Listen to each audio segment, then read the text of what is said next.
visão, diga comigo assim, a visão que eu carrego estabelece como vou viver as circunstâncias. Esse é o tema da mensagem dessa noite. Você já encontrou o texto, 2 Reis, capítulo 6, verso 15, até o verso 17, diz assim: o servo do homem de Deus levantou-se bem cedo pela manhã, e quando saía, viu que uma tropa com cavalos e carros de guerra havia cercado a cidade. Então ele exclamou: ah, meu senhor, o que faremos? E o profeta respondeu: não tenha medo, aqueles que estão conosco são mais numerosos do que eles. E Eliseu orou e disse: Senhor, abra os olhos dele para que veja. Então o Senhor abriu os olhos do rapaz, que olhou e viu as colinas cheias de cavalos e carros de fogo ao redor de Eliseu. Quem está me entendendo aí em nome de Jesus, irmão? Olha para quem está perto de você e diga assim: duas visões diferentes. A Bíblia vai dizer que o profeta Eliseu, sendo usado pelo Espírito Santo, começa a revelar algumas estratégias do exército inimigo. A Bíblia diz que quando o profeta Eliseu, ele se posiciona e chama o rei, e ele começa a dizer: olha, meu senhor, Deus me revelou a posição em que o exército dos nossos inimigos estão, o que eles estão tramando na recâmara, para depois se levantarem contra nós. Um dia o rei da Síria estava muito preocupado. Um dia o rei da Síria estava muito intrigado com o que estava acontecendo, porque tudo que eles planejavam em oculto, Ivan, a Bíblia Sagrada vai dizer que Deus revelava o profeta, e o profeta fazia ser conhecido ao rei. Então, quando o rei, intrigado com isso, pergunta a um dos seus moços, dizendo: olha, tem alguma coisa errada, tem um traidor entre nós, tem alguém que está sendo espião no nosso meio, tem alguém que recebe as informações das estratégias que nós estamos tendo, e está levando ao rei de Israel.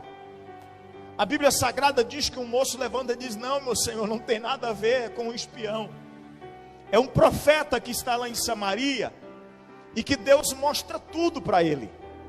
Deus faz ser conhecido diante do profeta tudo que nós desejamos ou nós planejamos para acontecer. Quando a palavra de Deus diz isso, diz que o rei da Síria se enfurece, o rei da Síria fica nervoso, o rei da Síria prepara uma comitiva do seu exército de soldados, e manda essa comitiva de soldados ir ao encontro do profeta Eliseu, e a ordem do rei é: traga ele para mim, traga ele até a minha presença. A Bíblia vai dizer que o moço do profeta se levanta pela manhã. Você está entendendo? Eu estou passando rápido aqui pela história, porque eu entendo aquilo que Deus ainda quer fazer nesta noite. E quando o moço do profeta se levanta pela manhã, olha o que o texto diz: então ele exclamou: ah, meu senhor, o que faremos? Há outras versões que diz: ai, meu senhor. O clamor ali, ai, é de desespero, é de angústia, é de preocupação. Porque quando o moço do profeta se levanta pela manhã e sai para fora da casa, ele enxerga em cima das colinas, Carlos, um grupo de soldados, e ele de longe reconhece que esses soldados são soldados do exército da Síria, são soldados do exército inimigo. E a Bíblia Sagrada vai dizer que enquanto ele está clamando com medo e dizendo: meu Senhor, o que nós faremos? O exército da Síria veio atrás de nós, o exército da Síria veio nos prender, o exército da Síria veio para te buscar. a Bíblia Sagrada diz que o profeta sai para fora. O profeta sai para fora e olha o que ele diz: não tenha medo. Aqueles que estão conosco são mais numerosos do que eles. Preste atenção, eu falei para você repetir comigo, duas visões diferentes. Enquanto Geazi está tendo uma visão da circunstância, enquanto Geazi está tendo uma visão do momento, enquanto Geazi está tendo uma visão do exército inimigo vindo atacar, enquanto Geazi está vendo os inimigos do povo de Deus vindo, o profeta tem a mesma visão, mas porém numa perspectiva espiritual. Quando ele sai para fora, Ademilson, a Bíblia diz que ele não vê soldados, ele vê um exército de homens e de carros de fogo. E olha o que ele declara: são mais numerosos os que estão a nosso favor do que o exército que veio nos prender. Eu não sei se você pegou o código até aqui, mas eu vou falar para você aqui nesta noite. Não são as circunstâncias, não são as situações, são como nós estamos vendo ela. É a visão que nós carregamos que estabelece o ambiente em que nós estamos sendo inseridos. Toda vez que nós vamos olhar para a história de homens de Deus, nós vamos perceber que Deus levantou homens em circunstâncias difíceis, em circunstâncias adversas, para enxergar de uma forma diferente e estabelecer um novo começo, um novo recomeço. Aquilo que você está pedindo, aquilo que você está clamando a Deus, aquilo que você tem desejado da parte do Senhor, aquilo que você tem apresentado diante de Deus. Eu tenho pregado domingos aqui a seguir, e vocês sabem como é que nós pregamos uma série de mensagens, porque uma mensagem tem que complementar a outra. E eu preguei a semana passada e disse que já está dentro de nós aquilo que Deus quer fazer. No domingo retrasado eu disse que quando Deus faz uma promessa é porque ela já está pronta. Domingo passado eu disse que já está dentro de nós aquilo que Deus precisa fazer. E hoje eu quero que você entenda, em nome de Jesus, que a visão que você carrega estabelece como o ambiente externo será transformado. Olhe bem, no livro Metanoia do bispo J.B. Carvalho, ele diz assim, você não pode ser um vencedor com uma linguagem corporal de perdedor. Se você não entendeu, eu vou repetir para ficar bem claro. Você não pode ser um vencedor com uma linguagem corporal de perdedor. Você já viu que tem gente que anda com linguagem corporal de perdedor? Sei não, acho que não vai dar certo. Até o jeito que ele senta é de perdedor, irmão. Ele senta, não vou nem arriscar. Olha para quem está perto de você, diga assim: um vencedor tem postura de vencedor. Quando Paulo escreve à igreja em Roma, Paulo diz assim para eles no capítulo de número 8, e o verso 37, ele diz: em Cristo, 32, em Cristo somos mais do que vê.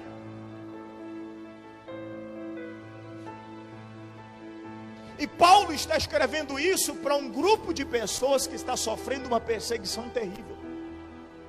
Nero incendia a capital de Roma, fica 3 dias assistindo o incêndio, e depois de 3 dias, ele coloca a culpa num vilarejo cristão e diz: foram os cristãos que incendiaram a capital de Roma. Então começa uma perseguição terrível em Roma. A história vai dizer que faltou madeira para fazer cruz. Como não havia madeira para fazer cruz, começaram a trancar os pais dentro de jaulas com leões, e os filhos assistiam de fora os pais sendo esmigalhados. Eles faziam o inverso, colocavam os filhos e os pais assistindo e dizendo: nega o Senhor.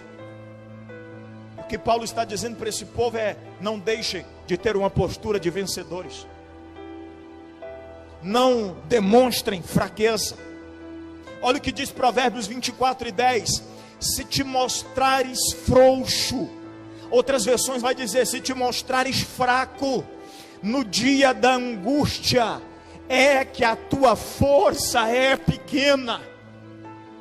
O que Salomão está dizendo não é que nós não temos fraquezas, não é que nós nos levantemos alguns dias querendo desistir, não é que em alguns momentos nós estamos exaustos e cansados, é que a nossa postura precisa ser todo dia de um vencedor. Eu tive um gol, irmão. Oh, Senhor, foi do meu pai, depois foi meu, irmão. Misericórdia, quando eu vejo um gol passando na rua, eu falo: Jesus, coitado desse irmão. Brincadeira, Ivan. O meu era 16 válvulas. E aí, irmãos, eu viajava com esse gol para todo lado. Eu atendia a agenda daqui 800, 900 quilômetros. Eu entrava na BR-080 e atravessava chão, e atravessava lama, e atravessava poça d'água, e entrava em atoleiro, e saía de novo. Não tinha medo não. Aquele gol era chamado de gol missionário. Um dia Satanás falou: vou parar esse cara, ele está muito animadinho. Dentro da reserva indígena, 6 horas da tarde, nós somos o último a atravessar a balsa. O motor do carro fundiu. Quem conhece a 080 sabe que ninguém pode ficar dentro da reserva indígena, com os índios expulsa mesmo. Eu disse para minha esposa: só está eu, você e o Lucas e as onças. Vamos se trancar dentro desse carro e esperar amanhecer o dia. Tiramos as coisas para fora, fizemos o nosso local de dormir ali. Mas aquela noite eu passei angustiado, irmão, porque se abria o vidro, tinha mutuca. Você conhece o mutuca? Tem gente que conhece, irmão. Irmão, aquilo não é uma picada, irmão. Aquilo é um tiro. Meia hora depois você está sentindo a dor da picada daquele mosquito. Fechava o vidro, esquentava. Saía para fora, a onça vinha na beira da mata. E eu fui me desanimando. Chegou uma hora da noite, eu disse: Senhor, amanhecendo o dia eu vou empurrar esse carro de ribanceira abaixo, não quero nem saber. E eu comecei a questionar Deus e dizer: Deus, eu estou há 3 dias, Senhor, na estrada. Eu viajei isso aqui tudo, Senhor, enfrentei essas estradas, enfrentei chuva. Não vim aqui para ganhar R$1, Senhor, vim aqui para pregar a Tua palavra. Eu vim aqui, Senhor, só para fazer a Tua obra, Senhor. E o Espírito Santo de Deus começou a ministrar no meu coração durante a noite. Quando foi logo de manhã cedo, por volta de 5 e pouco, o sol começou a querer sair. O Espírito Santo me disse assim, ó: se você se mostrar fraco, Satanás vai triunfar sobre a sua fraqueza.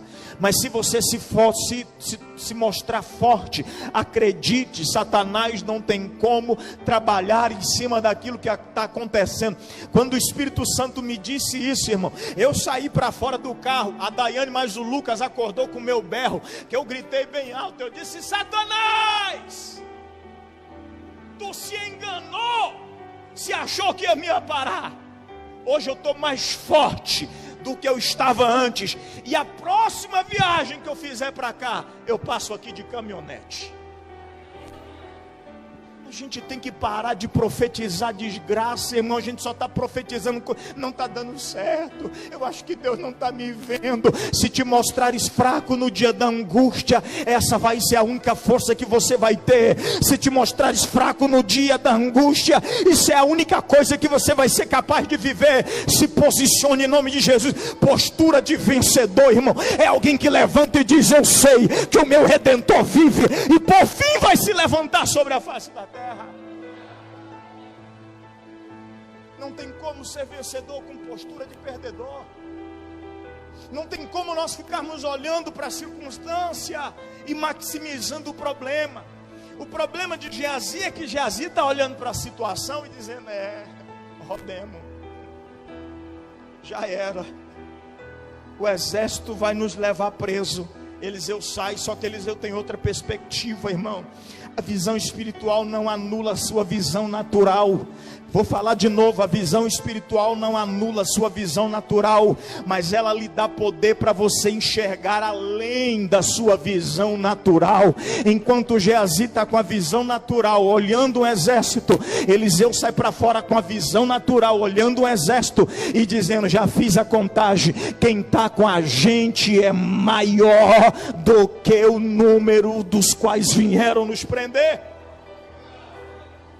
Quem está me entendendo aí? Oh, Senhor. Eu preciso pregar, irmão. Joel capítulo 3, verso 10, olha o que diz o profeta. Isso aqui é Deus falando para uma nação que está cabisbaixa. Ó, forjai espadas das vossas enxadas e lanças das vossas foices. Diga o fraco, eu sou forte. Ixi, irmão, graças a Deus que a pastora veio, viu? Ela entendeu. Ó, vou ler de novo, irmão. Vai, né? Que alguém mais entende. Quer ver? Forjai a espada das vossas enxadas e lanças das vossas foices. Ponto e vírgula. Diga o fraco, eu sou forte. Aí, uma hora pega no tranco esse negócio aqui, irmão.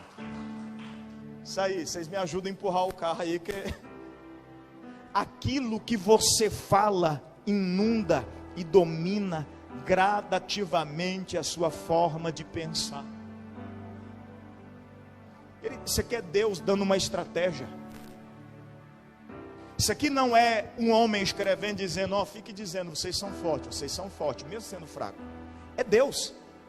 Deus aparece ao profeta e diz assim, ó, profeta, diga para o povo parar de dizer que é fraco. Mesmo sendo fraco, eles precisam dizer que é. Leia por favor o livro do Joseph Smith, O Poder do Subconsciente. Tudo que nós geramos ou somos, existe uma ciência moderna chamada neuroplasticidade, ou seja, você sente até dor física, se a sua mente acreditar. Você começa a acreditar, eu estou sentindo, eu estou sentindo, e daqui a pouco o seu corpo vai dar uma resposta. Chama-se neuroplasticidade, é uma ciência da neurociência. É uma ciência neurológica. Olha o que Deus está dizendo para esse povo. Eu sei a situação que vocês estão. Eu sei a crise que vocês estão vivendo. Eu sei a dificuldade que vocês estão passando. Mas só que vocês vão começar a se posicionar de braço cruzado, de perna cruzada, e dizendo que não vai dar certo, se não vai dar certo mesmo. Pegue a enxada de vocês e comece a fazer espada. Pegue as foices de vocês e comece a fazer lança. Senhor, o que nós vamos fazer com isso? Porque nós estamos fracos. Então comece a dizer, eu sou forte, eu sou forte, eu sou... Não, você não entendeu, irmão, eu sou forte. Diga ao fraco, eu sou forte. Aí a gente fica transferindo responsabilidade para Deus. Quando Deus quiser, Ele vai fazer. E o pior é que a gente usa um texto bíblico, irmão, sem ler o contexto dele, que a gente só usa a metade dele. Tudo existe um tempo determinado por Deus. Eclesiastes 3. A gente até decorou o capítulo. Existe um tempo de Deus determinado para todas as coisas. Glória a Deus por isso. Deus está dizendo para a nação de Israel, ei, eu dei capacidade para vocês se posicionar. A vitória quem vai entregar é eu, mas quem vai se posicionar é vocês. Quem vai ter atitude de vencedor é vocês. Quem vai se levantar e forjar armas dessas ferramentas é vocês. Acredite, Deus não vai fazer por você aquilo que é responsabilidade sua. Tem alguém comigo aí na casa, irmão? Aquilo que você fala inunda e domina gradativamente a sua mente. 1 Samuel capítulo 17, verso 26. Então falou Davi aos homens que estavam com ele, dizendo: que farão aquele homem que matar este filisteu e tirar a afronta de sobre Israel? Quem é, pois, esse incircunciso filisteu para afrontar os exércitos do Deus vivo? Você não vai ver Davi dizendo que ele era um bom guerreiro. Você não vai ver Davi dizendo, já matei um leão, posso matar também um gigante. A única vez que ele usa o argumento do leão e do urso é quando o rei diz para ele que ele não é capaz. E ele diz, o Deus que me deu vitória sobre um leão, e o Deus que me deu vitória sobre um urso, também me dará vitória sobre esse filisteu. Olha para mim que eu quero que você entenda uma coisa, irmão, preste atenção nisso. A gente passa muito por cima dos textos. A gente prega a batalha de Davi contra Golias e a gente fala das 5 pedras, e a gente fala que ele caiu no chão e que Davi cortou a cabeça dele, mas preste atenção, Davi não foi para o campo com uma postura de perdedor, ele foi com uma postura de vencedor. A mentalidade e a visão que Davi carrega é diferente dos soldados, porque a Bíblia diz que os soldados estavam lá, e quando o gigante descia, irmã Lunalva, eles corriam com medo, está no texto. É um gigante, tem 3 metros de altura. Corria todo mundo. A Bíblia Sagrada vai dizer que quando o gigante descia 2 vezes por dia, por 40 dias seguidos, dizendo, tem alguém que pode me enfrentar, ninguém fazia nada. Mas chega Davi com uma postura de vencer. Quem carrega uma visão espiritual não tem medo dos desafios que se apresenta. Cada desafio que se apresenta para quem carrega uma visão espiritual é uma oportunidade de crescimento, é uma oportunidade de ir para o próximo nível, é uma oportunidade de alcançar a promessa de Deus. A Bíblia diz que quando Davi chega no campo de batalha, ele ouve alguém fazendo um desafio. Olha a pergunta que ele faz, pastor, é isso aqui que me chama a atenção, ó. Quem é, pois, esse incircunciso? Você sabe o que era o incircunciso? Era alguém que não tinha a marca de Deus, que não tinha a marca do povo de Deus. Não tem criança aí mais não, né? A circuncisão era nada mais e nada menos do que esse prepúcio peniano, é aquela pelinha que era esticada.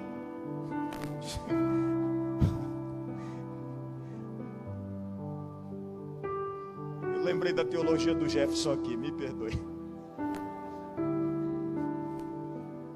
Aí eles puxavam aquele corinho e cortavam. A partir daí, ele era circuncidado. Então Deus olhava do céu e dizia, está lá alguém que é marcado, é meu povo, tem minha marca nele, me representa na terra. Quando Davi chega no campo de batalha e diz assim, ó, quem é este incircunciso filisteu? O que ele está dizendo? Você pegou, irmão? Ô, irmão, tomara que pelo menos um.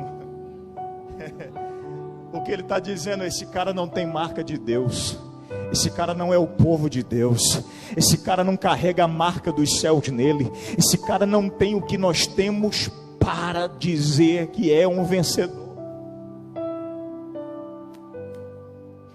Você não entendeu não? Olha para quem está perto de você e diga, você tem uma marca.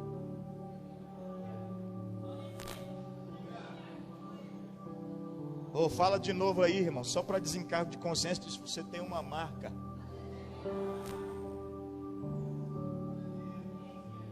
Você foi circuncidado, você só não sabe ainda. Sabia?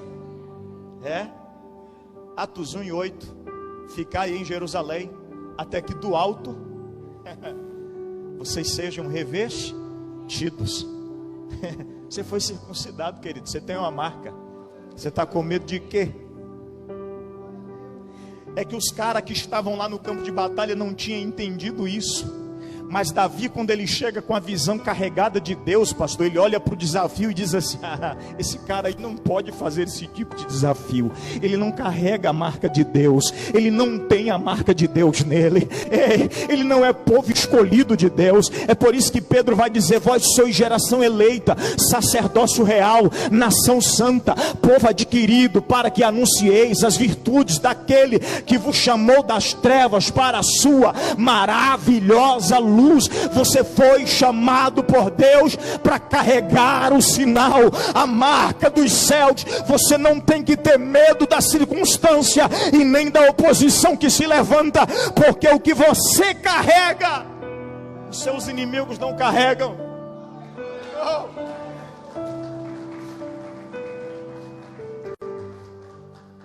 1 Samuel 17:32. Olha o que Davi diz. Davi disse a Saul, ninguém deve ficar com o coração abatido por causa desse filisteu. Teu servo irá e lutará com ele. Oh, não é um soldado, é um pastor de ovelha. Eu já ensinei isso aqui. Os moços de Jerusalém, ou de Israel, melhor dizendo, tinha a incumbência de cuidar de no máximo de 10 ovelhas. No máximo de 10 ovelhas. Não era lhe confiado mais do que isso. O dono das ovelhas, ele sim podia ter um aprisco com 100, com as 99. Por isso que a gente tem que ler a Bíblia no contexto oriental. Lembra que eu estou ensinando aqui na escola ministerial? A gente não pode ler a Bíblia no nosso contexto ocidental. Um jovem pastor tinha incumbência de cuidar de no máximo de 10 ovelhas. É por isso que quando Davi chega no campo de batalha, o irmão mais velho olha e diz assim: onde estão aquelas poucas ovelhas que meu pai te confiou? Você está em período probatório ainda. Era tipo assim, você está sendo testado ainda se você vai conseguir ser um bom pastor. Eu falei ontem, vou repetir aqui, falei lá em Feliz Natal, e eu disse: não é como você começa, é como você termina. Davi tem uma unção de rei sobre a vida dele, mas está cuidando de 10 ovelhas com uma excelência de rei. O problema é que Deus confia algumas coisas para a gente, que a gente fica, quando for muito, né? Eu lembro até hoje, isso foi bem no começo do meu ministério, de um diácono da nossa igreja que era metido a pregador, irmão. E aí ele preparou um sermão, chegou no culto, ele sentou perto de mim, ele disse assim, ó, ele olhou para a igreja, tinha uma meia dúzia de irmãos, ele disse assim: rapaz, vou mudar a mensagem. Eu preparei uma mensagem aqui, eu não posso descartar cartucho não, a mensagem é poderosa, quando a igreja estiver mais cheia eu prego ela. O Espírito Santo me chamou aquela atenção aquele dia, e eu disse: Senhor, nunca me deixe fazer isso durante o tempo que o Senhor me deixar no ministério, porque o Senhor só pode confiar coisa grande para quem é fiel nas pequenas coisas. Foste fiel no pouco, no muito eu te colocar. Então, se eu pregar para 2, irmão, eu preciso pregar com a mesma excelência que eu prego para 200.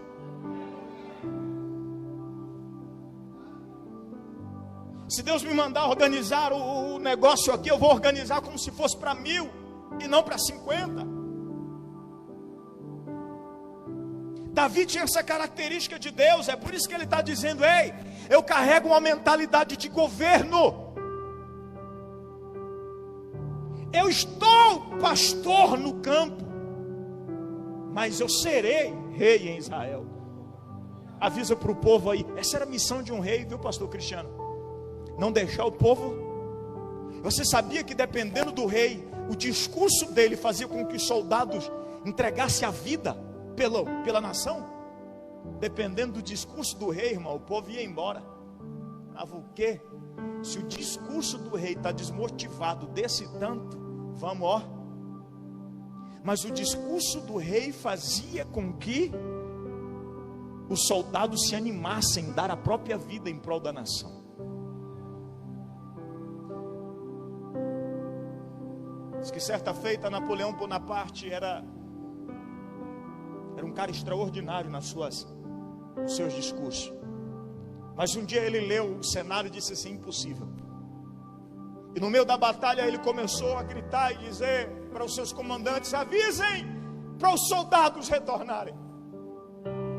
E os soldados iam para cima, e os soldados guerreando e lutando, e ele dizia para os seus comandantes: avisem para os soldados retornarem. Um dos seus capitães chega e diz assim: meu senhor, os soldados nunca ouviram um comando de retorno, eles não sabem o que é isso, porque eles passaram a vida inteira ouvindo: avancem, avancem, vocês vão vencer, vocês são vencedor, vocês já venceram a peleja. O discurso do verso 32 não é o discurso de um pastor de ovelha, é o discurso de um rei. Se você não pegou, anota essa aí em nome de Jesus, irmão. O discurso do verso 32 não é o discurso de um pastor de ovelha, é o discurso de um rei. Vou ler de novo. Davi disse a Saul: ninguém deve ficar com o coração abatido por causa desse filisteu. Teu servo irá e lutará com Ele. Oh, quem está me entendendo aí, irmão? Seu discurso é de quê mesmo? Pastor, mas olha a situação que eu estou agora, pastor. Muda o discurso, irmão, e a situação vai mudar. Pastor, mas se eu soubesse a crise, pastor, que eu estou vendo, muda o discurso, a crise vai mudar. Pastor, meu carrinho, irmão, não chama de carrinho não, irmão, pelo amor de Deus, irmão. Tem um motor, tem combustível, está te levando de um lado para o outro, chama de nave. Oh, irmão, meu carrinho. Mas se Deus me desse um carro, mas esse carrinho aí, muda o discurso. Minha igrejinha, eu falei ontem lá em Feliz Natal, nós estávamos em São Paulo, no evento de pastores, mais de 3.000 pastores. O pastor de Guatemala ministrou 2 dias, baseado num livro que ele escreveu, e quando ele termina de ministrar os 2 dias de sermão, ele disse assim: eu preciso orar pelos pastores de mega igreja. De 3.000 pastores, eu fui o 8º a levantar, e foi só nós 8. Pastor, mas o senhor não é pastor de mega igreja ainda. Meu discurso tem que ser de rei, irmão. Estou pastoreando 10 ovelhas hoje, mas o meu discurso tem que ser de rei. Eu não posso ficar discursando como um pastor de 10 ovelhas. E o pastor orou, e quando ele terminou de orar, ele olhou para 3.000 pastores sentados e disse: vocês não entenderam nada. Não é a respeito de onde vocês estão hoje, é a respeito de onde vocês querem chegar. Essa oração aqui não é a respeito do tamanho da sua igreja, é a respeito do que você quer que Deus confie a você. A gente discursa de acordo com o ambiente, já percebeu isso? Olha para quem está perto de você e diga: muda seu discurso. Você é pastor de ovelha hoje, fala, irmão, mas amanhã você vai ser rei. É profético, querido. É só 10 ovelhas que eu estou cuidando lá, mas aqui eu tenho que discursar como um rei. Aleluia. Tem alguém pegando aí, irmão? Números capítulo 13, verso 27 até o verso 33. Olha o que diz. Já estou quase. Números 13, do 27 a seguir, diz assim: e deram o seguinte relatório a Moisés: entramos na terra a qual você nos enviou, onde manam leite e mel. Os caras estão comprovando que tudo que Deus falou era verdade. Aqui estão alguns frutos dela. Só que tem um problema: o povo que lá vive é poderoso. As cidades são fortificadas e muito grandes. Também vimos descendentes de Enaque, ou Enaque, algumas versões vai dizer, ou Anaquins. Os amalequitas vivem no Neguebe. Os ilitas, os jebuseus, os amorreus vivem na região montanhosa, e os cananeus vivem perto do mar e junto ao Jordão. Então Caleb fez o povo calar perante Moisés e disse: subamos e tomamos posse da terra, é certo que venceremos. Mas os homens que tinham ido com ele disseram: não podemos atacar aquele povo, é mais forte do que nós. E espalharam entre os israelitas um relatório negativo acerca daquela terra, e disseram: a terra para a qual fomos em missão de reconhecimento devora os que nela vivem. Todos os que vimos são de grande estatura, eram gigantes. Vimos também os gigantes, os descendentes de Enaque, diante de quem parecíamos gafanhotos a nós e a eles. A minha pergunta sempre no final desse texto é: quem o chamou de gafanhoto? Você lê o texto aí, regra de interpretação, vamos lá. Quem é que chamou esse povo de gafanhoto? Diga comigo: eles mesmos. Não foi os inimigos que chamaram eles de gafanhoto. Quem é que chamou-se de gafanhoto? Eles mesmos. Somos como? Somos, plural. Somos como Gafã? Ei. Qual é a visão que você anda carregando? Eu vou perguntar de novo, irmão. Qual é a visão que você anda carregando?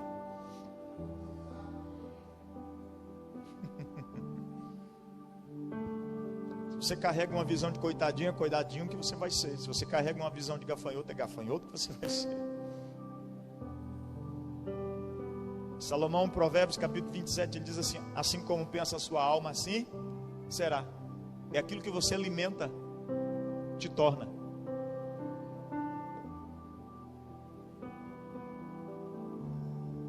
Somos como gafanhotos diante do povo.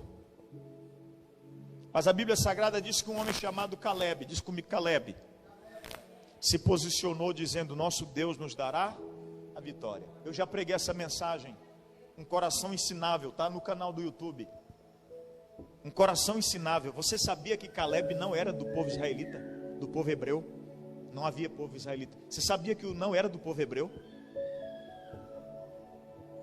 Caleb era um nômade do deserto, que quando Moisés sai com seu povo do Egito, ele ouve, a família dele ouve a respeito desse povo, que sai com grande riqueza, poderoso, e onde eles vão passando, eles vão sendo conquistadores. Caleb falou: quero andar com esses caras, eu quero andar com gente assim.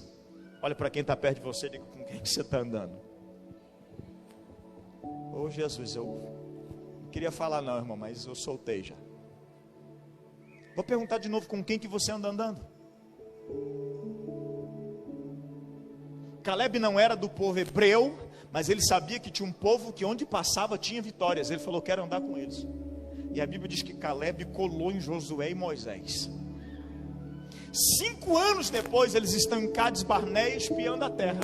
Ó, a Bíblia Sagrada vai dizer que os espias que voltam trazendo um relatório ruim, mas Josué e Caleb diz: não, Deus nos dará a terra. Só que o texto vai dizer que aqueles que voltaram com uma visão negativa da situação conseguiram influenciar o povo. Olha para quem está perto de você e diga: cuidado com gente negativa. Se vocês soubessem o quanto esse tipo de pessoa influencia, se vocês soubessem o quanto, a Bíblia diz que eram mais de 2 milhões de pessoas. Esses 10 caras com uma visão negativa do cenário voltaram e influenciaram mais de 2 milhões de pessoas.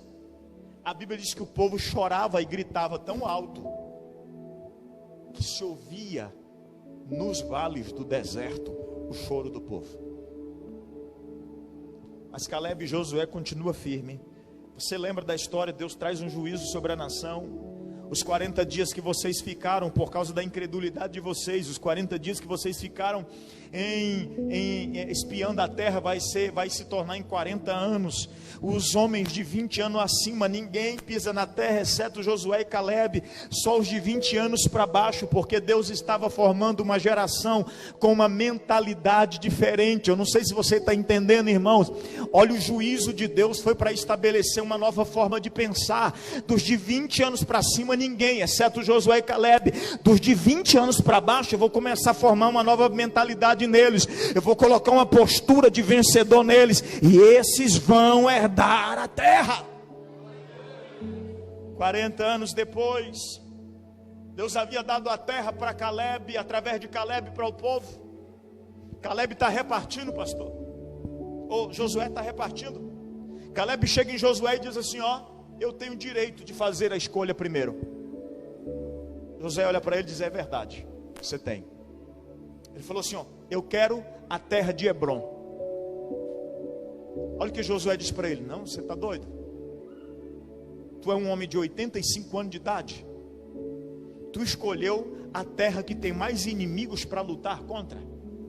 A terra dos amalequitas, a terra dos gigantes. Irmão, eu quero ser um velhinho daquele jeito, com 85 anos, pastor Jamil, com a confiança de Caleb. Olha, Caleb vai até Josué e diz assim, ó: estávamos em Cádiz Barneia há 40 anos atrás, quando Moisés me fez a promessa que me daria a terra de Hebrom. Já se passaram 45 anos e hoje eu tenho 85 anos. E agora ele faz a declaração mais louca. Segundo a medicina, eu tenho a mesma força para entrar e para sair. Fisiologicamente, alguém tem a mesma força aos 85 que tinha aos 40? Já é provado cientificamente que depois dos 30 anos, a cada 10 anos, as nossas células não reproduzem mais na mesma velocidade que reproduzia antes dos 30. Quem tem menos de 30 aí? Misericórdia, irmão, essa igreja aqui está trintona, hein? Só tem 2 novinhos aí. Depois dos 30, cientificamente, as nossas células não reproduzem na mesma velocidade mais. E nem na mesma quantidade. Então, a cada 10 anos, o ciclo do nosso corpo, fisiologicamente, vai mudando. É por isso que eu disse que para mim é o texto mais louco da Bíblia. Porque Caleb está dizendo: eu tenho a mesma força que tinha quando eu tinha 40 anos.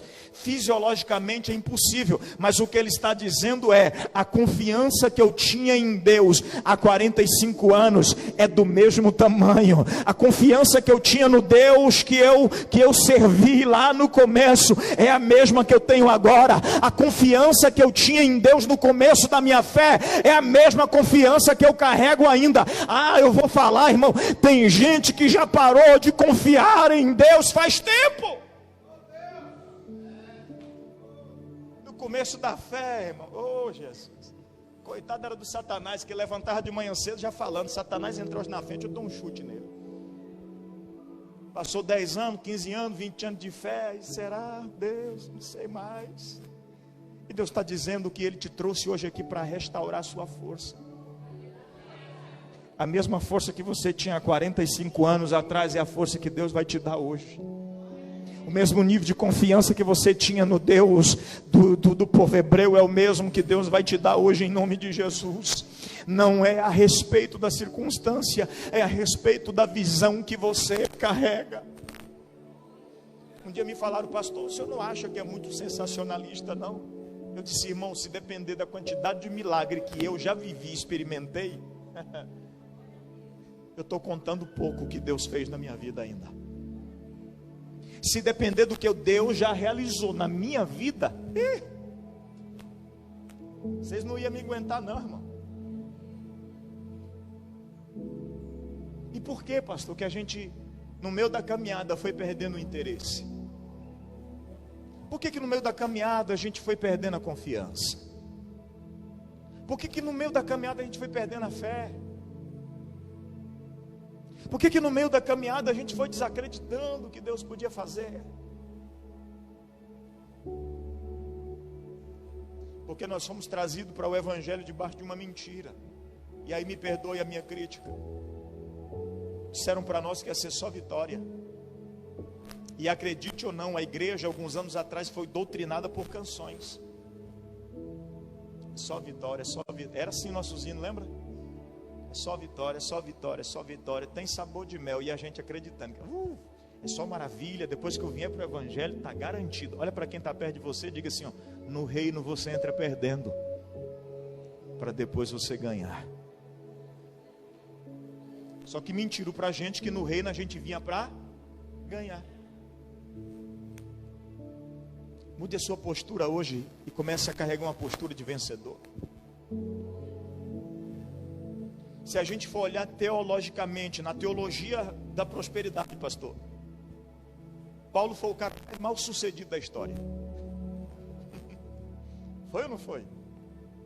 Porque ele disse que considerava o que ele havia ganhado do judaísmo como esterco, para que ele pudesse ganhar a Cristo. A vida de Paulo termina assim, uma casa alugada em Roma. Você sabia que ele alugou a casa? Ele não estava na prisão. Ele está preso, é prisão domiciliar. Se fosse hoje era pulseira eletrônica.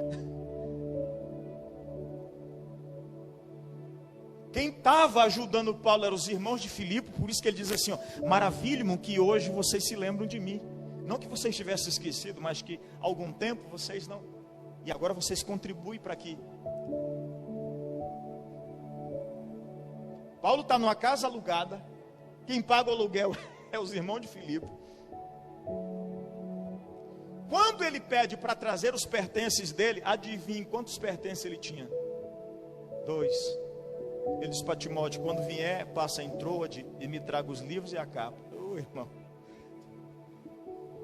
Na teologia de hoje, Paulo é ou não é um cara mal sucedido? Mas ele termina a carta neotestamentária, a carta testamentária para Timóteo, ele termina dizendo assim, ó, combati o bom combate, acabei a carreira, e o que era mais valioso, eu guardei, a fé.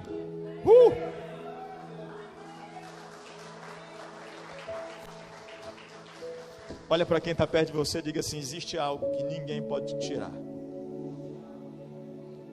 A fé. Os que confiam no Senhor renovarão as suas forças. Subirão com asas como águia. Correrão e não se cansarão.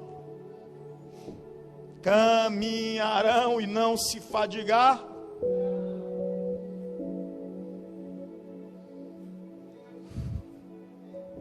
O salmista faz uma declaração para mim, talvez uma das mais lindas. Ele diz, um dia eu fui moço, hoje eu sou velho. Ele está falando de um tempo de observação. E ele diz, eu nunca vi um justo desamparado. Eu nunca vi um justo desamparado. E nem a sua descendência mendigar o pão. Se coloque de pé, por favor, em nome de Jesus. Ah, Espírito Santo. Aramante, orebaço. Existe uma atmosfera diferente aqui nessa noite, querido. Existe uma atmosfera diferente aqui nessa casa.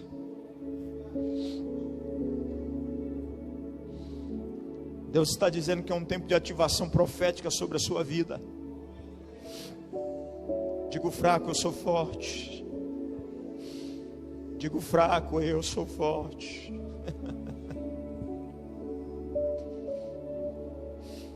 Se já teve dias que eu pensei em parar, já teve. Se já teve dias que eu pensei em voltar para trás, acredite, já teve. Se já teve dias que eu pensei em desistir, acredite, já teve. Se já teve dias que eu pensei em largar tudo e tocar minha vida profissional, acredite, já teve. Digo fraco, eu sou forte. Digo fraco, eu sou forte.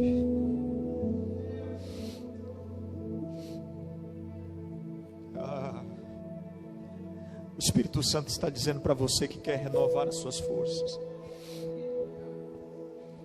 Deus quer te carregar de uma visão espiritual extraordinária. 2 Coríntios capítulo de número 2, verso 15.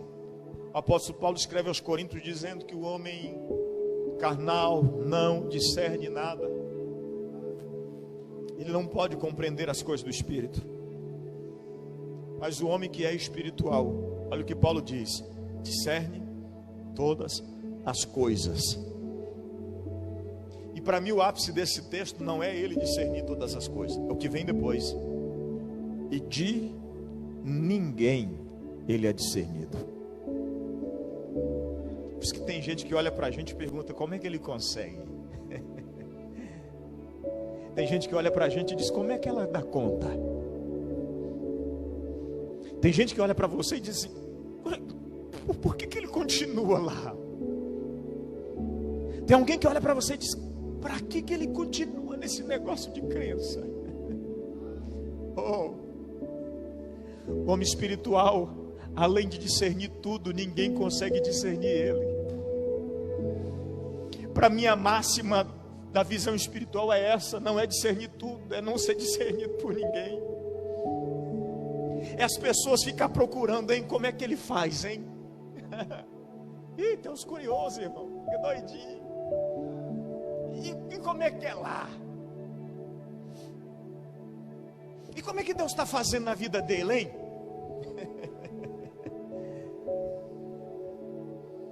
Uma visão espiritual vai fazer você ser uma pessoa que não é discernida. Tem gente preocupada com o seu resultado.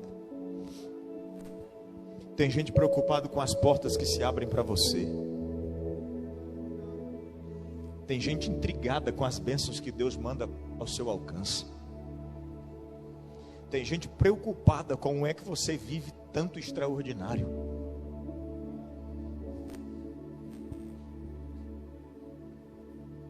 Tem alguém que tem essa audácia de dizer assim, ó, eu carrego uma visão espiritual? Aí, irmão, meia dúzia deu. Oh, eu carrego uma visão espiritual. Deus está declarando sobre a sua vida hoje um renovo, você crê nisso?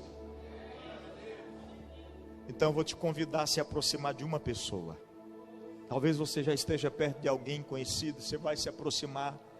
Se você tem intimidade, você vai abraçar essa pessoa. Se você não tem, coloca a mão sobre o ombro dela, ou segura a mão na mão dela. A Bíblia diz que Deus virou o cativeiro de Jó quando ele fazia o quê? Orava pelos seus amigos. Você sabia que tem circunstâncias e situações que Deus só muda quando nós estamos dispostos a orar pelo outro? Sabia, irmão? É que às vezes nós estamos orando só por nós, Senhor, mas eu quero, Senhor, mas eu preciso. E aí Tiago vai dizer assim, vocês pedem, pedem, não recebem, porque vocês pedem mal. Pedem para gastar em vossos próprios deleites. Aí de repente vem a palavra de Deus dizendo, enquanto Jó orava pelos seus amigos, o Senhor virou o cativeiro de Jó. Ora com essa pessoa agora e começa a declarar sobre a vida dela. Começa a dizer, Senhor, abre os olhos do moço para que ele veja. Não tenha vergonha não, irmão. Você não está confrontando ou afrontando seu irmão. Diga, abra os olhos, Senhor, do meu irmão para que ele veja.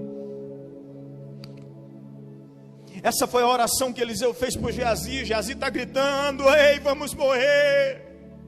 Meu Senhor, os inimigos vieram nos prender. Geazi está dizendo, Senhor, deu tudo errado. Geazi está dizendo, Senhor, e as promessas que não se cumpriram. Geazi está dizendo, tinha tanta coisa para ser feita. Mas Eliseu, carregado de uma visão espiritual, está dizendo, Senhor, abre os olhos do moço para que ele veja.